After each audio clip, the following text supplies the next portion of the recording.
will be our first song this evening. It's nice to be able to stand up here and say, grab your songbooks. It's nice having them back on Sunday evenings.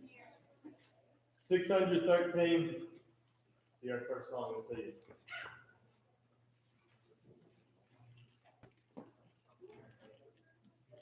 613. Take my life and let it be consecrated, Lord, to thee.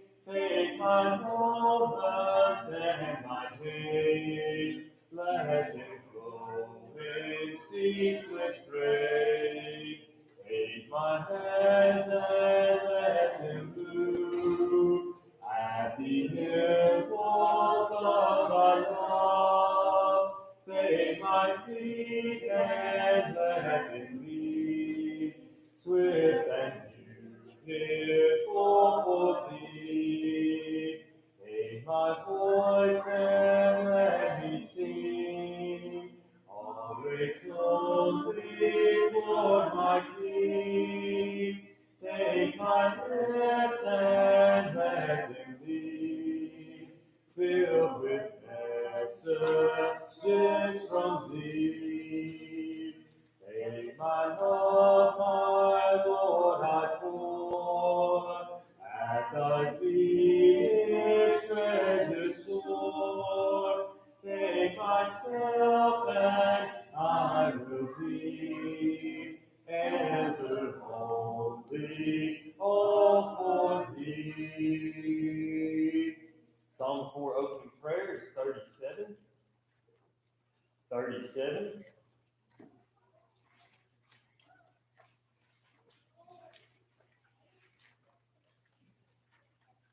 First, second, and third for the opening prayer, number 37.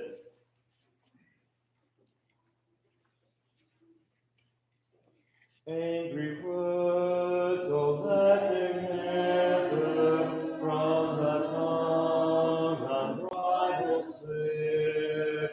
May the heart as simple ever check in where they so love it. Love one another, thus saith the Savior. Children, obey the Father's last command. Love one another, thus saith the Savior. Children, obey the blessed command. Love is much too pure and holy, friendship is too sacred for a moment's reckless folly, thus to desolate and love. Love one another, thus saith the Savior. Children, obey the Father's last command. Love one another, thus saith the Savior. Children, obey the blessed command. Angry words, almighty spoken, vicious thoughts are rashly stirred. Pride sleeps of life are broken by a single angry word. Love one another, thus saith the Savior. Children, obey the Father's blessed command. Love one another, thus saith the Savior. Children, obey the blessed command.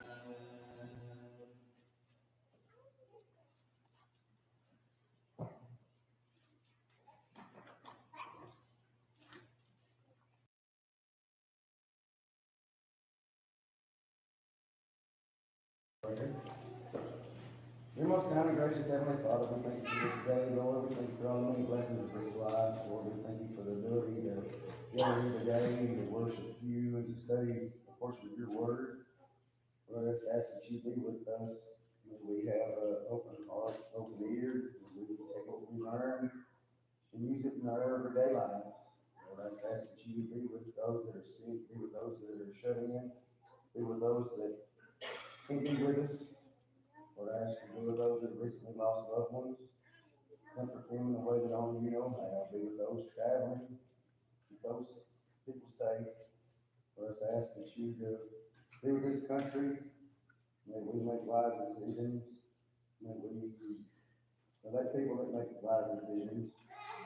May we have the peace in this country that we need right now, Lord. Lord, I just ask that you will guide, guard, and protect us. Most of all, I thank you for Jesus. He's willing us to die on the cross for our sins. It's in his name that I pray.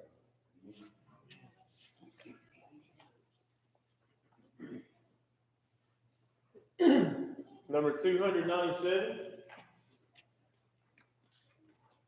297.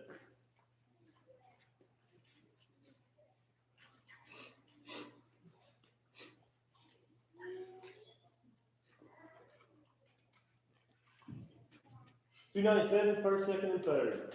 I want to be a worker for the Lord. I want to love and trust His holy word. I want to sing and pray and be busy every day in the vineyard of the Lord.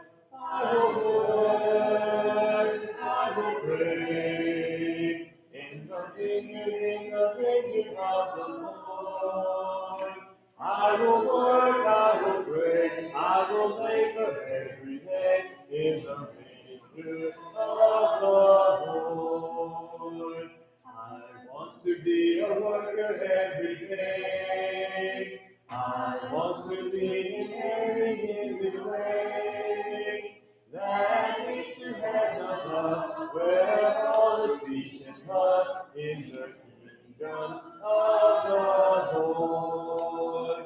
I will work, I will pray in the vineyard of the Lord.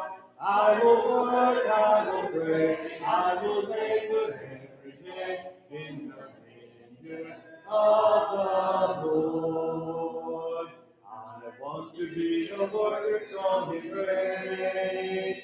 I want to trust in Jesus Christ to save.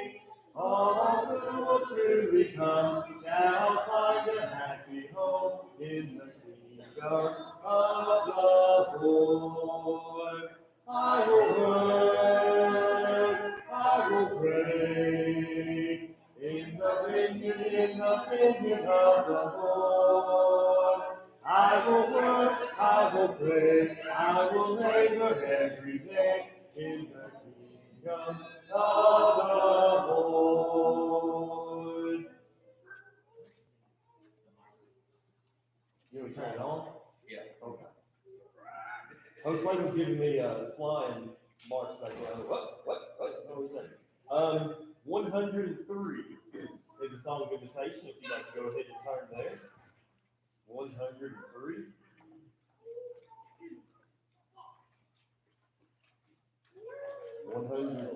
Song of invitation. Then 756. 756 will be the song for the lesson for this evening.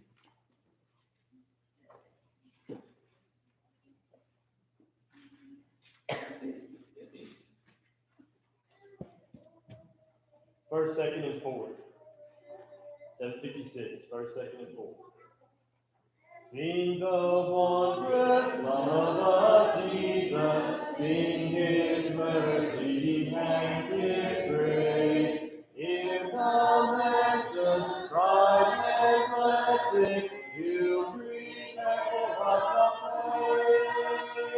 When we all get to heaven, what a day of rejoicing that will be. When we all see Jesus, we'll sing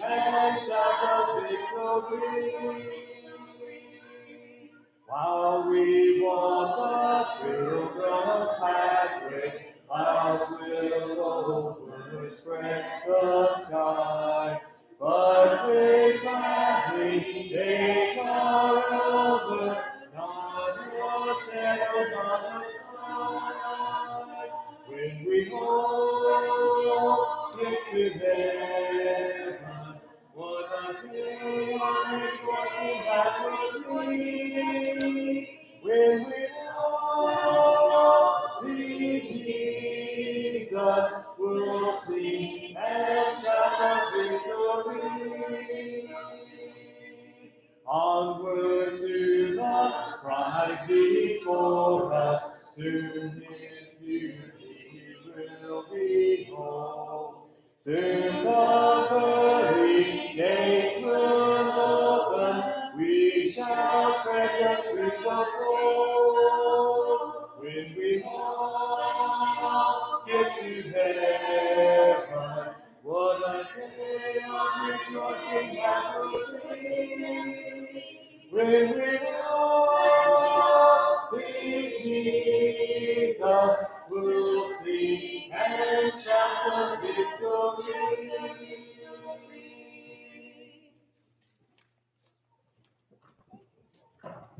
Well, I hope everybody's got their study notes. If not, I still have some left. Anybody need them?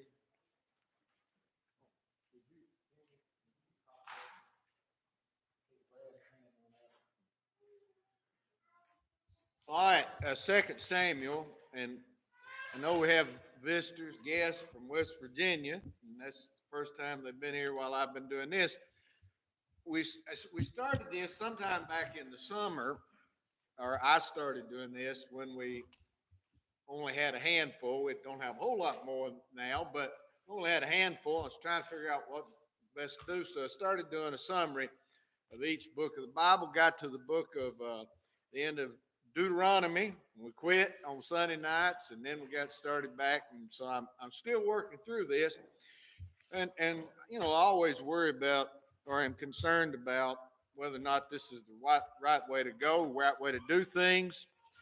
Folks, this is an old material with me. This is the first time I've ever done anything like this. I mean, I've taught Old Testament on a college level for several years, but I've never gone through and just did a survey myself. This is my survey, and so it certainly can be improved on.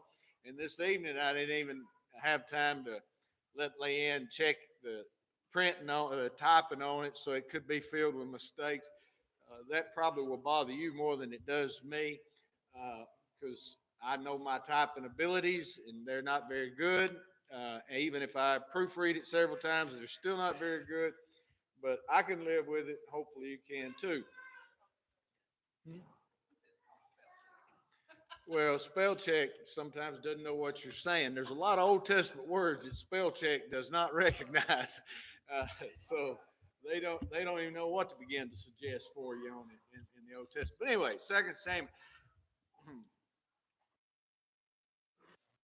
I'll confess something, one of those things where I just should have kept my mouth quiet. But my mother-in-law is with us this weekend, and my mother-in-law, you know, demands. She doesn't demand. She receives my respect. She's a good woman. I want to, you know, make her a welcome guest. But her favorite TV channel is Hallmark. I can't stand it. I mean, I absolutely can't stand it. Now, if she wants to watch Hallmark, she can watch Hallmark. I can't stand it. Every story ends the same. Every single one of them. And it's a happy world. Well, at least they show them get married. They don't show what really happens after they get married. It gets a little tougher after that. That romantic stuff, that works out. That romantic love can conquer anything until you say I do, and then it gets tougher. But anyway, I wish life worked out that way. I wish that it did run smoothly, and we run into our little bumps, and it doesn't look like things are going to work out, and they end up working out. And Leanne wants to live in that kind of world, and she chooses to see the world in that way, even when it's not that way. She used to say Disney, but I'm gonna start saying you want a Hallmark world because it's everything in Disney used to be happy. I don't know about that now. Anyway, First and Second Samuel is not the Disney World or the Hallmark Channel. Everything does not work out. You don't just run into small problems. You have some things that work out, but you have some huge problems, and there's just no easy fix to them, as you well know. Now, this book has got so many stories in it. After all, it's a historical narrative, and it's easy to read. And I would encourage. I say this. I don't care what version of the Bible people use. Most of them are pretty good. If you want to use a more literal translation, then more power to you. If you want to read a dynamic equivalent translation, I have no problem with that. But I would say go back, and if you hadn't done this, go back and read 2 Samuel in the easiest translation that you can find. And it's just jumps out at you. Maybe it does in the older translations, and probably it does, but it just becomes more vivid. Well, this book starts out on a sad note. It starts out with the death of Saul and Jonathan, and David is going to be, he's made king over the southern part of this little country called Israel, and we're going to call it Judah, even though that's not its real, well, it is called that. But anyway, it kind of bothers me that there's already a noticeable divide in the country, because God's people are supposed to be one, and they were supposed to be one nation, but it doesn't take much for them to already start to fracture and draw lines where you've got the northern kingdom, southern kingdom in existence. Now, the southern kingdom, they make David the king. He reigns for 6 years. Now, Saul's got another son. He's actually got a grandson too, but he's got another son that they end up making him king. His name is Ishbosheth. And so, and he rules a far bigger territory and far richer country. But that's kind of the home turf of Saul, and so the people follow him because they want to keep this lineage of kings. That's what you tend to do back then. You end up with one family ruling for a very, very long time, and they probably hoped for that, but that didn't work out. So David ends up becoming king, and you have this strange. By the way, Cody, I'm gonna pick on you tonight one time. Try not to again. You should read 1 and 2 Samuel and look at the war strategies in it. It's all kind of war strategy in it. And you got to get a map out to do this and look and see where they're going and why they pick certain areas.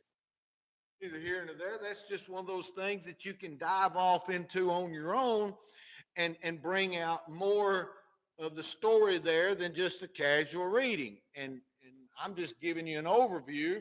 But I do want to give you some things to look at and explore on your own. And I'm not that big a fan of technology, but I use it just like you do. And there's some positives about it. And that is, hey, you're reading along in the Bible and you run across something you don't understand. You can type it in your phone, and guess what? You'll probably get some kind of answer. So you can dig deeper, easier than you could have 20 years ago, much easier. I tell people that I'm serious. I'm a little bit frustrated. You know, Mr. Biden wants to wipe out all school debt. I feel a little bit cheated there. I really struggled, and Leanne and I really struggled. We both late bloomers. We went back to college a few years after we graduated from high school, and then many years after we graduated from high school, went back and got our graduate degrees. And I wouldn't mind, except for this country's going to break itself giving out money. But if they're going to cancel debt, I wouldn't mind going back and writing me a few checks along the way. But anyway, I don't know what that had to do with anything. It wasn't just a political statement. It really wasn't. Oh, I get so aggravated at these young preachers. They got all these commentaries online that I used to have to pay $25 for when I was making $125 a week. So I'm a little bit jealous of that. So you got access to these things. And so I want to point some things out along the way. But in this book, you have this strange little thing that takes place. David's king, reigning in Hebron, and Ishbosheth is reigning up in Tirzah, and the countries are divided. And then the two generals and a few people, we don't know just how many, meet. And they say, well, let's let our soldiers have a little competition.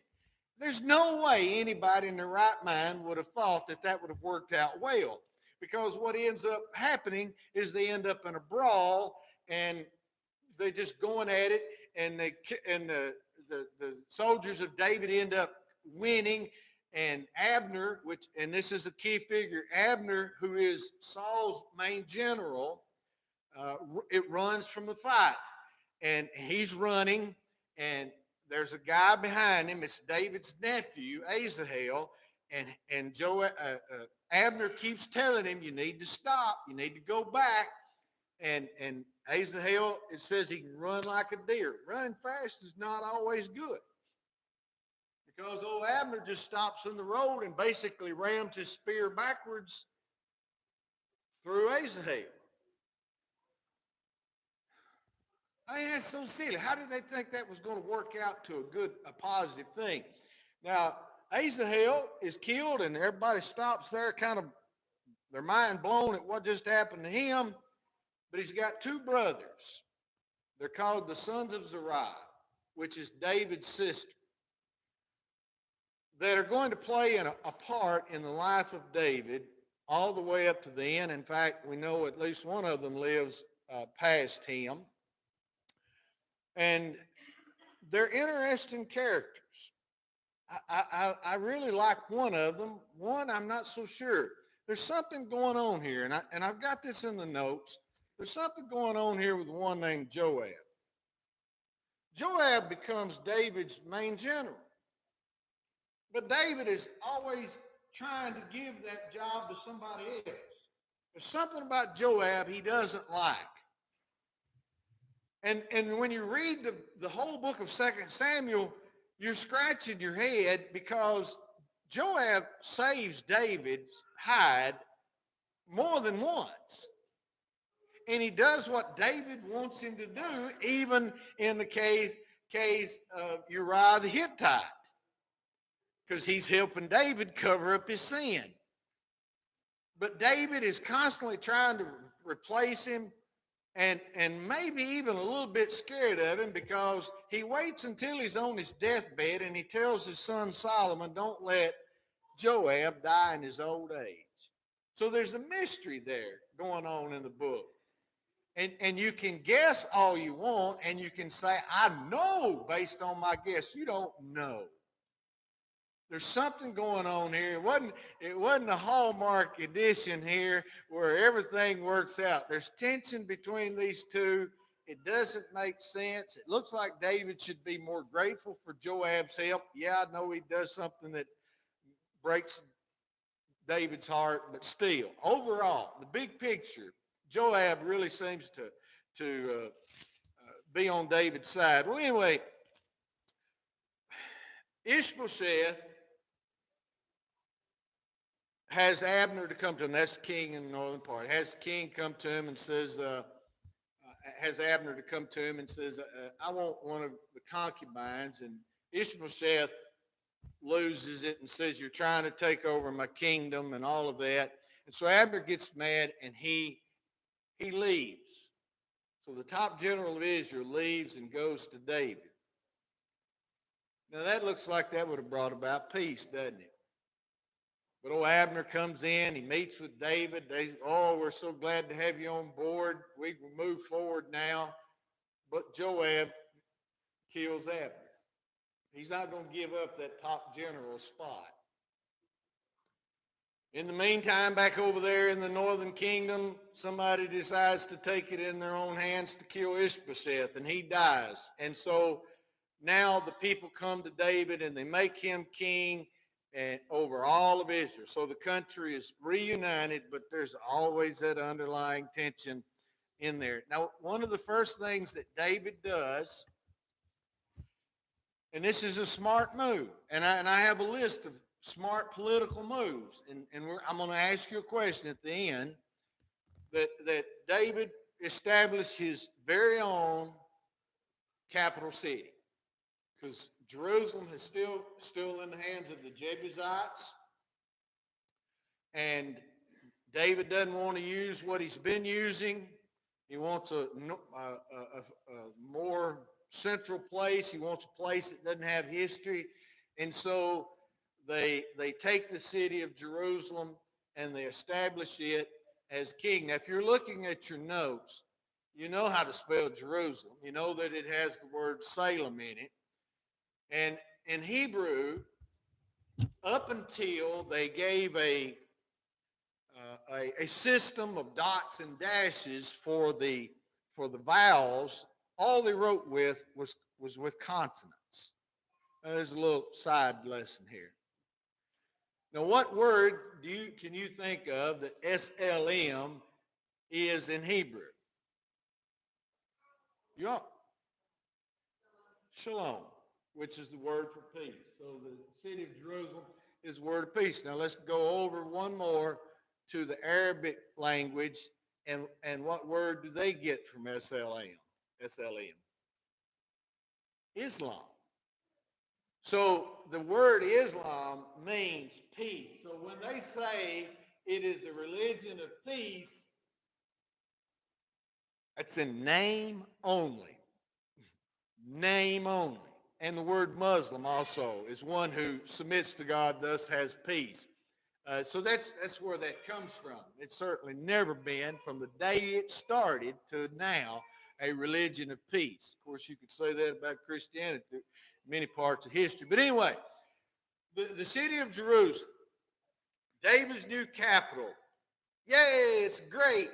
By the way, getting ahead of myself, how big is the city of Jerusalem during the time of David? That's during the time of Solomon. Solomon expanded it. It was smaller than 48, you didn't hear it, 40 acres during the time of Solomon. We're talking about 20 to 25 acres. Now, that doesn't include everybody that lived outside the walled part. That's the walled part. Now, this is jumping ahead, but this to me sheds so much light.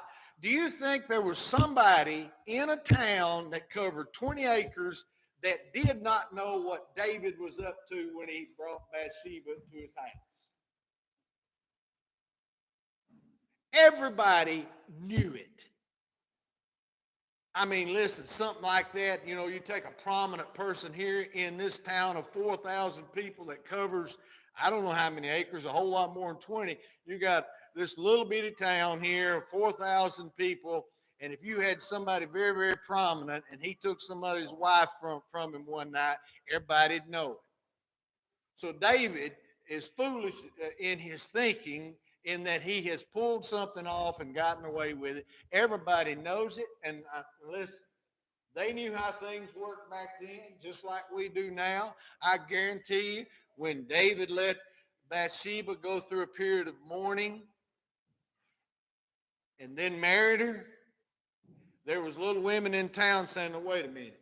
They got married here, 1, 2, 3, 4, 5. They knew whose baby it was, even if they didn't know the rumors. They knew it wasn't her husband's. So he lives in this town. It's a fortified city. It becomes a very prominent city. What's another name for the city of Jerusalem? That's exactly right, Mount Zion, or Zion. We sing, "Oh, lovely Zion." Why is it called Zion or Mount Zion? I know y'all know these things. You're just not going to speak up, so I'll answer my own question. It's called that because that was the main little hill. They would say mountain, but it's really a hill that the city was built on. So it's built up on top of this little hill, and that helps you to understand, too, by the way, some of the Psalms. I lift up my eyes into the hills, from whence comes my help. My help comes from the Lord. There were songs that they would sing in which, when they were climbing up that hill, going up the city of Jerusalem. So people traveled a long way, were coming in they would get there and they knew this became part of the ritual of worship. They're singing as they go up to the place where they can meet God at the temple, which David didn't get to build. But anyway, so he's establishes his city. He's got a standing army. He's doing what kings are supposed to do. Great thing is that he wants to bring the Ark of the Covenant to the city of Jerusalem. It's been sitting off somewhere else for a long time. Now here's his chance, and so he starts to bring it back. And I don't have him listed as one of the main characters, but he's an important character. This is a tragic story. What's the guy's name that touches the ark on the way back? Uzzah. Is there anybody here that doesn't feel a little bit of sympathy for Uzzah? What was David's reaction when God struck Uzzah down? He was mad at God. So we're going to guess, right? The reason God struck him down was nobody was supposed to touch it. But why did he touch the ark? Because it was rocking a little bit. They don't have paved interstate. They're going up a dirt road and there's rocks everywhere. And here's the thing rocking. And out of instinct, if nothing else, he reaches out and touches it. But God is showing that he is to be obeyed in every circumstance. And maybe there's people that doesn't feel a little bit of sympathy for us, but I do. I know God is always right, always just, always holy. I don't know what's in his heart. I don't know any of that, but I feel a little bit of sympathy. But God is to be taken seriously. And so they weren't even supposed to, really, they needed to have poles run through it to carry it that way.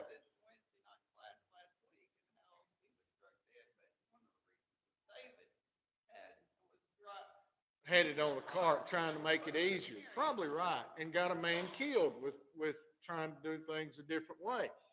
Yeah, that's a very good point. Now, he finally gets it in. And I'm going to tell you, this is bad exegesis. But a lot of people use this one verse in the Old Testament to justify interpretive dancing in church.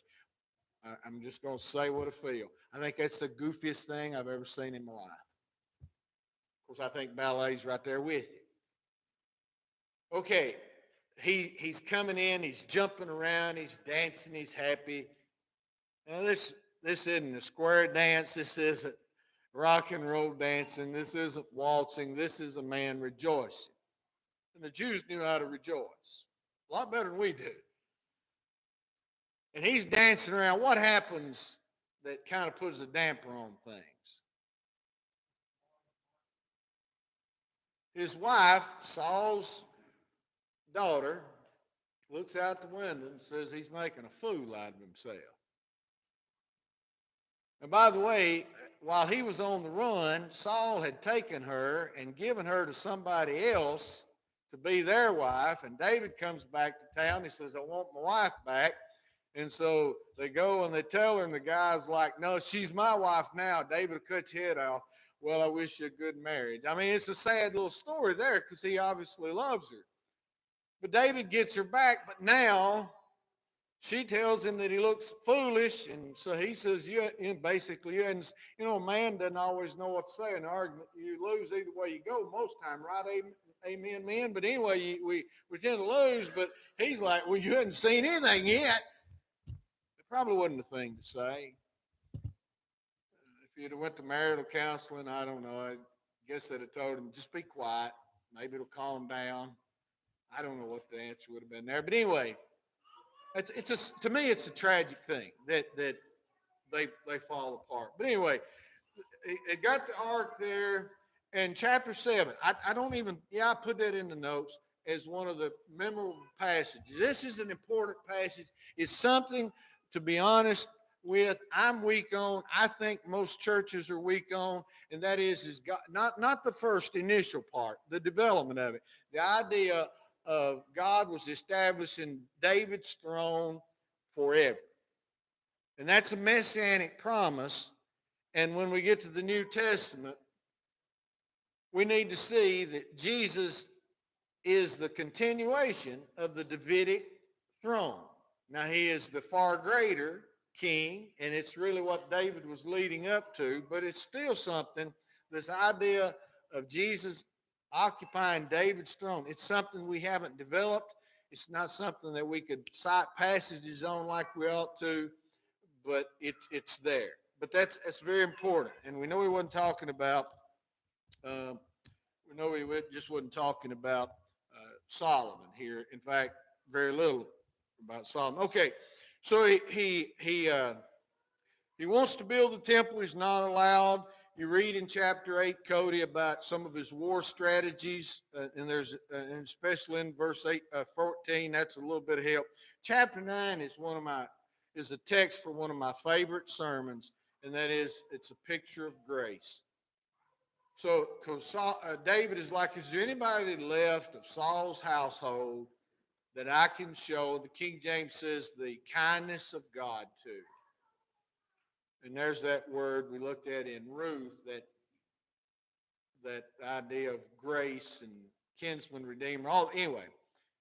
And they find out that Jonathan had a son who, when Saul and Jonathan got killed, he got dropped and he was paralyzed in his legs. And so now he's been living out in the middle of nowhere, no doubt living in fear, and doesn't have the financial support, that he can't live like a king anymore.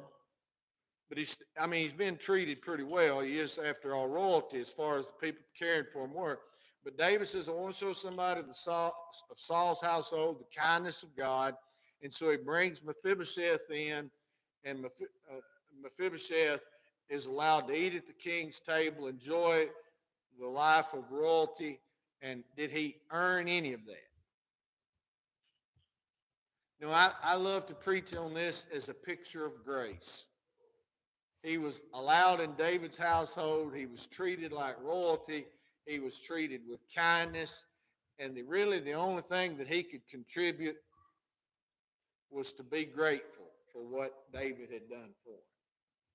And folks, that's a good start for us, isn't it? We learn to be grateful for what God is doing for us.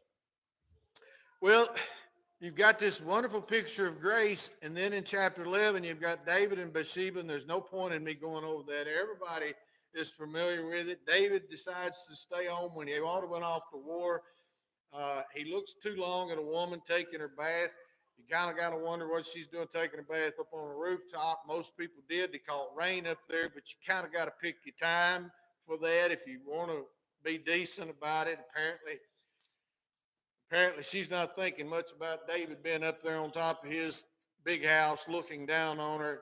He takes her, and I don't want to say more than that, but it almost seems like from the language that this is almost a forceful thing. I'm king, you got to do what I want. There's another word for that, but I'll not use that. So then, of course, he makes things so bad. He looks so ugly here when he brings back her husband trying to cover up her sin, and her husband drunk is a better man than David was at that time sober. And so David ends up having it worked out where poor Uriah the Hittite, this loyal soldier of his that's a mercenary from another country, is they're on the front lines fighting, and he gets him killed. And the word goes back to David. Here he is, that Uriah the Hittite got killed, and David's like, well, it's war. That's what happens. It just makes you want to choke you.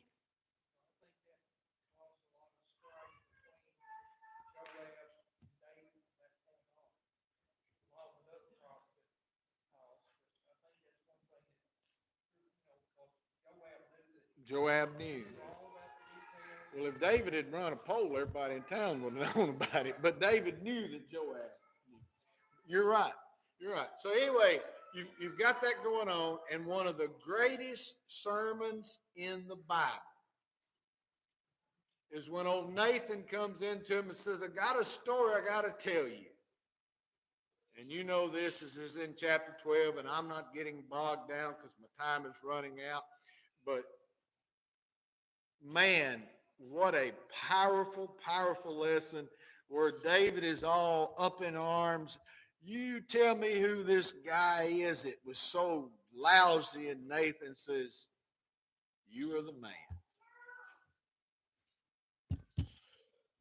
Well, what happens from that, Jimmy said that this is probably something that escalated the tension between him and Joab. Now, it already really existed because here Joab already been a good general, and David still says, okay, first guy in Jerusalem, that's going to be my general. Well, Joab wins that competition too. But anyway, he introduces chaos into the house.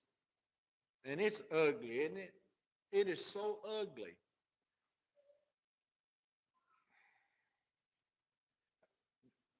I'm editing. I'm not lost. I'm editing, trying to figure out what I want to say here without chasing off.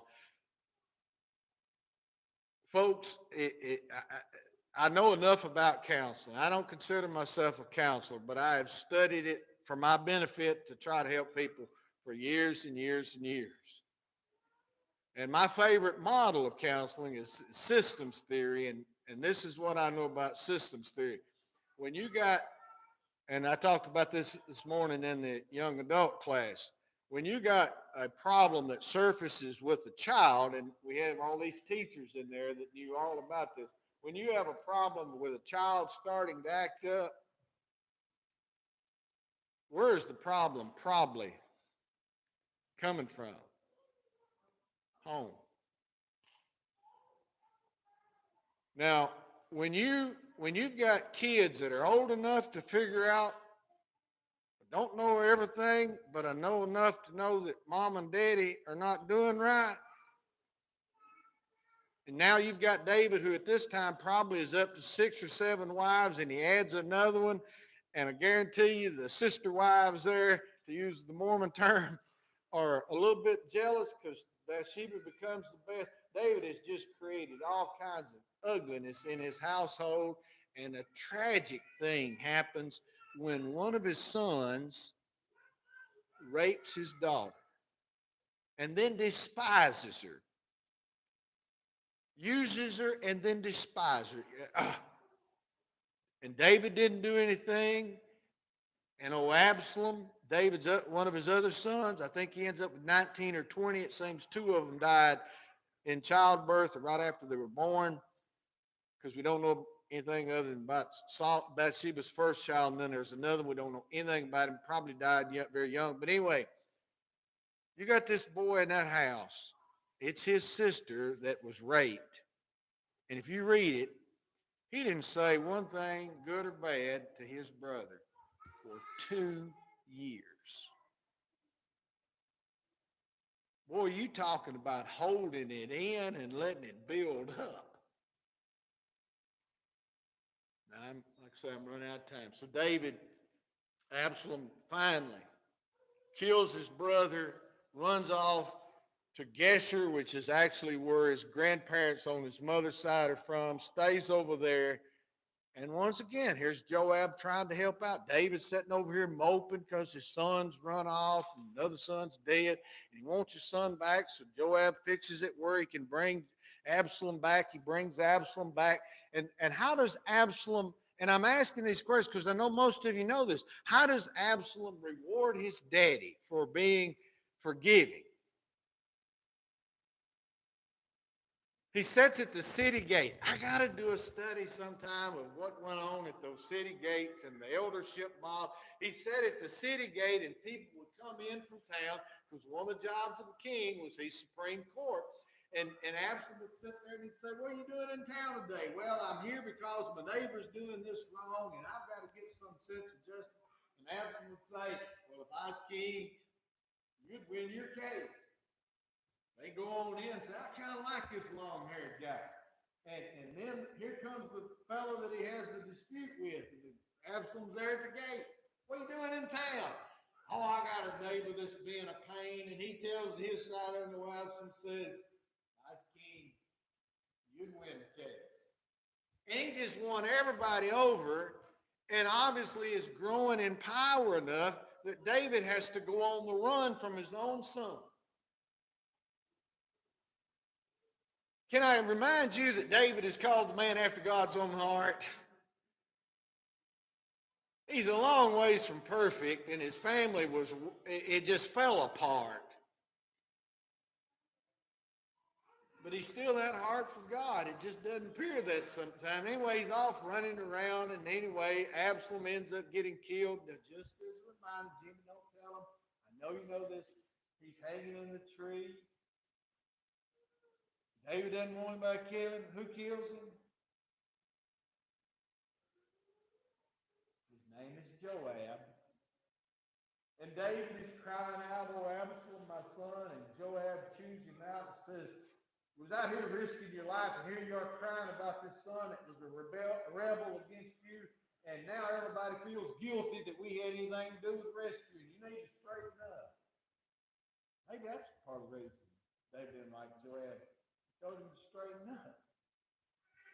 And so we got this downward slide of problems, and then you run into the period where David is an old man. He's out fighting in a battle. He can't fight like he used to.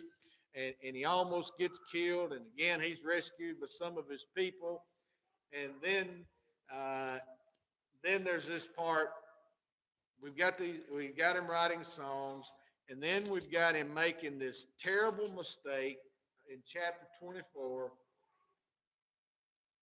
If you read, if this is in your notes, this is take home. Barry said, "I'm giving you homework." I am. I want you to get something out of this besides, look, here's what happens.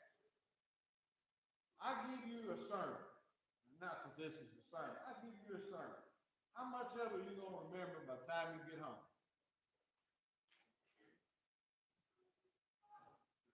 You're going to remember the gist of it maybe. You're going to remember a general idea about it. You're not going to remember the sermon. But you take this and you go home and you study, guess what you're going to get? The amount of information is just going to pile up compared to what you get from the normal exchange in a sermon if you listening to a sermon. You gotta swallow this stuff up, folks. And you don't get it all through a lecture. You just don't. Now, in 1 Chronicles 21 in this chapter, if you buy a book, and they have books called this, Difficult Text of the Old Testament, this chapter in 1 Chronicles 21 are going to be in every book that says it's dealing with difficult text, because it's either God put it in David's heart, or Satan put it in David's heart to do this census. And by the way, Joab was saying, you don't need to do this. May there be more people than you ever imagined be in your kingdom. But David goes ahead. He gets 70,000 people killed.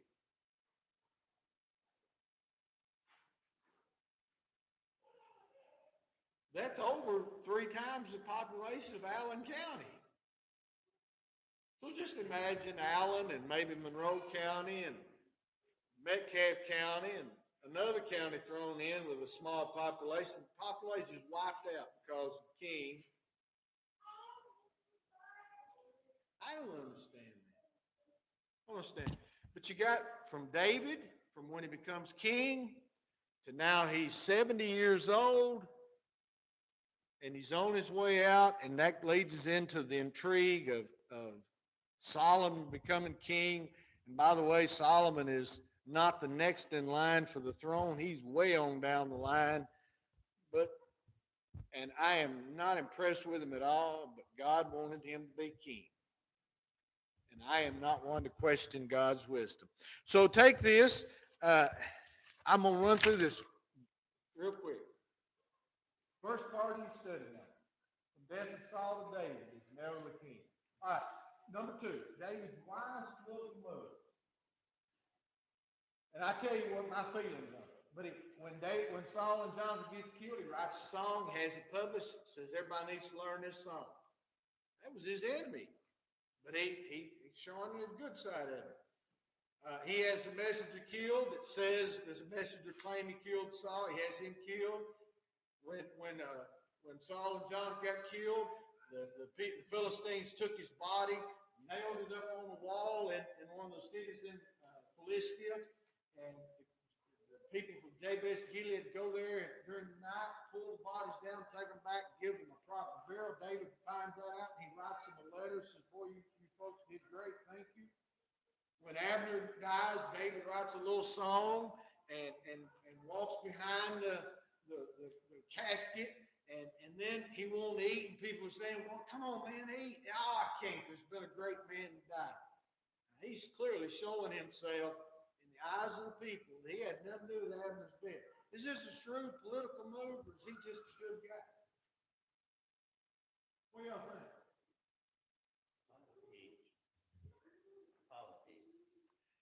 It could be. And that's the skeptic in me says there's a little bit of this thinking going on. But I think it's mainly because he's a good guy. I really do. Yeah, but it's helping him politically too. Incredible. Then when somebody kills Ishmael, he has him killed, and all going on about there. So he does these wonderful things. And it is. It's just making him look better and better and better in the eyes of the people. So if he was such a good king, why were the people willing to go along with Absalom?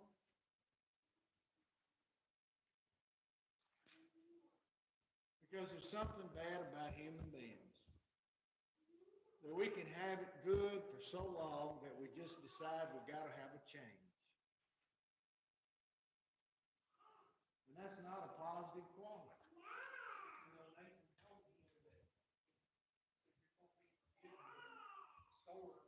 Will not depart from your house.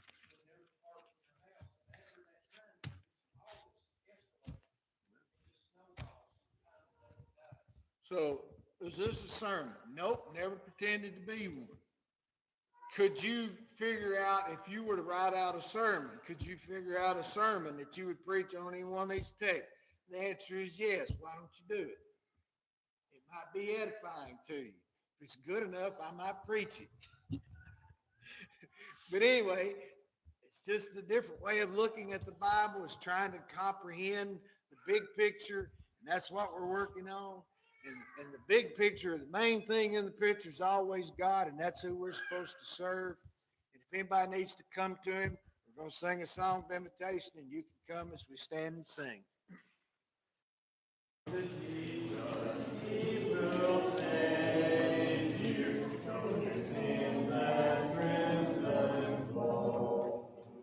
If you give your heart to Jesus, he will make it white as snow. Come to Jesus, come to Jesus, come to Jesus, come today. Come to Jesus, come to Jesus.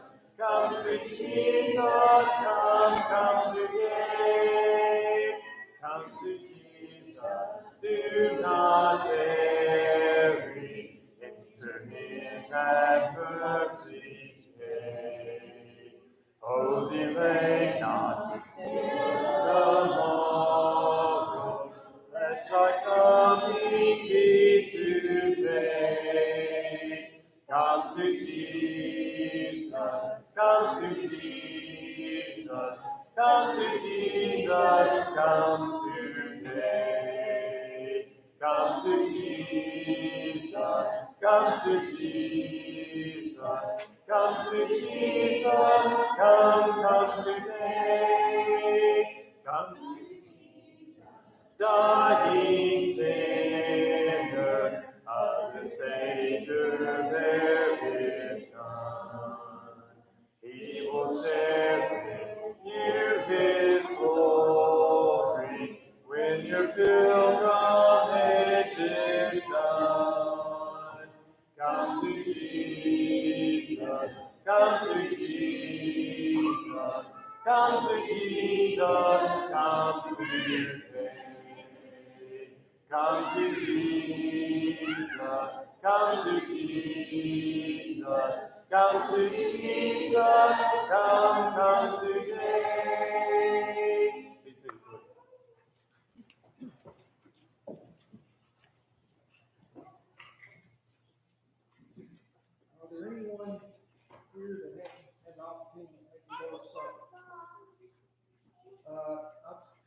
some, Silas will bring them to you if you don't have them. Okay, everybody got it? Okay. Let us pray for the bread.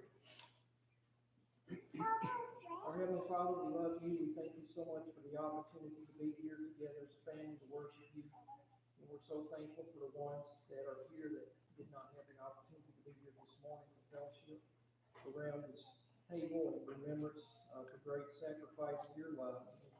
Pray that we will always be mindful of that sacrifice daily, but especially at this time.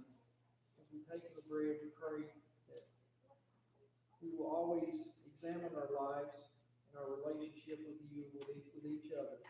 We pray to take in a manner be well pleasing in your sight. In Christ's name we pray. Amen.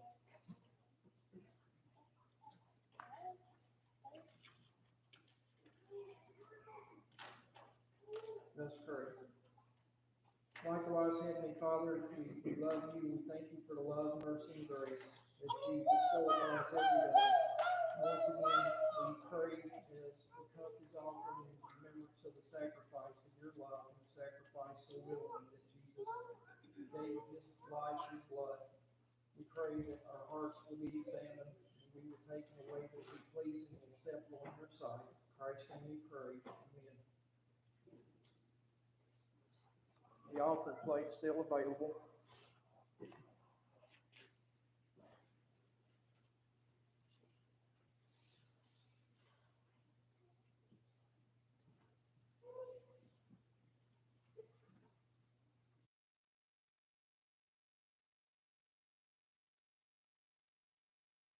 A couple announcements. I only know of two. I know that Friday night we have some rook going to be played right here. So anybody interested, that's at 6:30. And then Saturday at the house of Joey's house, just some cave exploration as well. Anything else? All right, let's pray. Heavenly Father, we come to you thanking you so much for another day. Another opportunity to come to your house and study your word, worship you. Lord, we just ask your help to help us each and every day to appreciate everything you give us, to appreciate everything you do for us, and to help us realize that every blessing we have comes from you. Lord, we just ask your healing hand will reach out and touch all those folks that are suffering right now, but whose health is not where they want it to be. That you are the great physician, Lord, and you can heal those folks. Lord, we also ask you to be our military serving us overseas and domestic, and Lord, just put your arms around those folks, and when the time is right, help them to come home safely.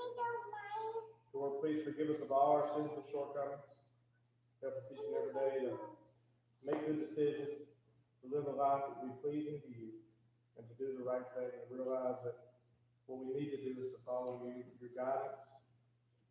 And Lord, we just thank you so much for allowing us to come to your house and study your word. Go with us now for our separate ways this week and bring us back according to your will. We thank you so much for your love and your grace.